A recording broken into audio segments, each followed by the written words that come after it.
आज आपण गणपती बाप्पासाठी बनवूया खव्याचे लाडू. त्यासाठी आपण इथे 1 वाटी खवा घेतलेला आहे. हेल्दी फूड यूट्यूब चॅनलमध्ये तुमचं स्वागत आहे. व्हिडिओला लाईक करा आणि चॅनलला सबस्क्राईब करा. इथे आपण खवा घेतलेला 1 वाटी आणि अर्धी वाटी आपल्याला याच्यामध्ये मैदा चांगला मिक्स करून घ्यायचा आहे. आणि अशा पद्धतीने आपल्याला मैदा छान मिक्स करून घ्यायचा.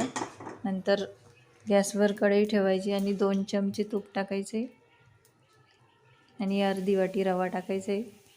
हा रवा आपल्याला छान खमंग थोडा लालसर होईपर्यंत भाजून घ्यायचा आहे. रवा आता आपला चांगला भाजलेला आहे, थोडा लाल झालेला आहे. आता याच्यामध्ये टाकू आपण खवा आणि परत 2-3 मिनटं चांगलं खवा भाजून घ्यायचा आहे रव्यासोबत.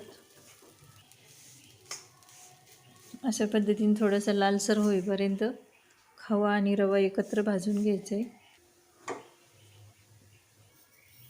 त्याच्यानंतर त्याच्यामध्ये टाकायची अर्धी वाटी साखर आणि परत चांगलं 2 मिनटं आपल्याला मिक्स करून घ्यायचे. थोडासा कलर टाकायचा. 2 मिनटानंतर मिक्स केलं की त्याला थोडंसं पाणी सुटतं.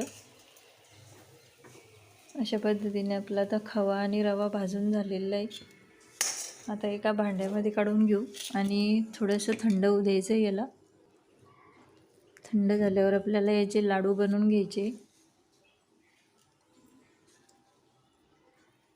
अशा पद्धतीने आपण खव्याचे लाडू तयार करून घेऊ. असे छोटे छोटे लाडू तयार करून घ्यायचे.